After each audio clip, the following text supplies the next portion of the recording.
In a significant ruling, the Customs, Excise, and Service Tax Appellate Tribunal, CESTAT, Hyderabad bench has allowed the appeal of Jindal Steel and Power Ltd in the case of Jindal Steel and Power Ltd versus Commissioner of Customs, Vishakhapatnam, Customs Appeal number 30106 of 2016.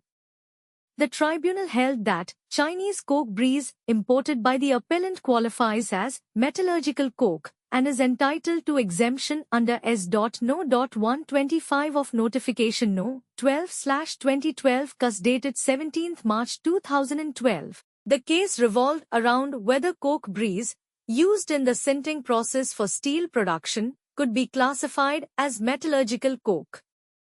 The tribunal rejected the department's reliance on the chemical examiner's report and various technical standards, stating that the end use of coke breeze in metallurgical processes, such as sinting and steel production, qualifies it as metallurgical coke.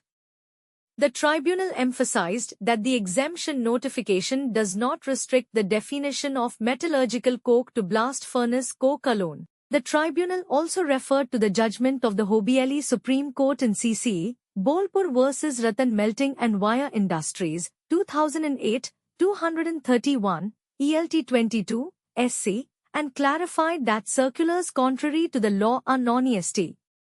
Additionally, the tribunal distinguished the case from the Kolkata bench ruling in M.S. Jindal Steel and Power Ltd vs. C.C. Prev, Bhubaneswar, 2024, 1. TMI 1335 CESTAT Kolkata, stating that the findings of the Kolkata bench would not bind the present case due to the Supreme Court's order dated 18 October 2024. Ultimately, the tribunal set aside the impugned order, allowing the appeal and granting consequential relief to the appellant. The cross-application filed by the department was deemed infructuous and dismissed. This judgment is a crucial precedent for cases involving the classification of coke breeze and its eligibility for customs duty exemptions under similar notifications. For any litigation support and legal advice, please send us an email at office@adrikalav.com.